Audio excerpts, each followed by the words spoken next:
L'Ancien Testament avait promis que l'Esprit viendrait demeurer en l'homme. Le précurseur releva ce premier indice. Il ne prêcha pas l'expiation sans dire aussi pourquoi et comment s'accomplirait en nous le dessein de Dieu. Le péché n'entraînait pas seulement culpabilité et condamnation, mais corruption et mort. Non seulement il faisait perdre à l'homme la faveur de Dieu, mais il le rendait indigne de communion avec Dieu. Et sans cette communion intime, l'amour divin qu'avait créé l'homme ne pouvait pas être satisfait.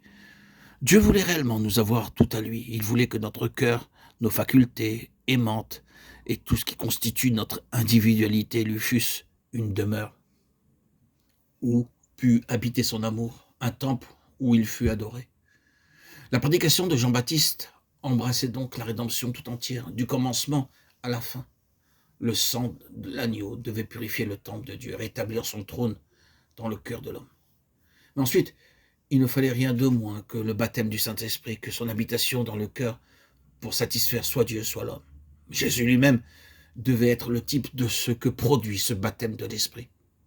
Jésus ne donnait que ce qu'il avait reçu.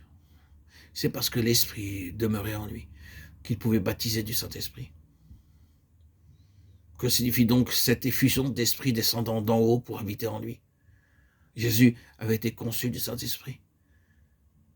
Par la puissance de l'Esprit, il avait traversé sans péché l'enfance et la jeunesse pour arriver sans péché à l'âge adulte. C'est alors qu'il vint à Jean-Baptiste et que pour accomplir tout ce qui est juste, Matthieu 3,15, il reçut le baptême de repentance. À ce moment-là, en récompense de son obéissance et comme signe approbateur du Père, il reçut une nouvelle communication de puissance et de vie divine, bien plus qu'auparavant. Il sentit alors en lui la présence et la puissance du Père qui le fortifiait pour son œuvre. Il sentit qu'il possédait la lumière et la vertu de l'Esprit. Luc 4, 1, 14. Qu'il était oint du Saint-Esprit et de puissance. Acte 10, 38. Quoique Jésus était baptisé de l'Esprit, il ne pouvait pas encore baptiser les autres.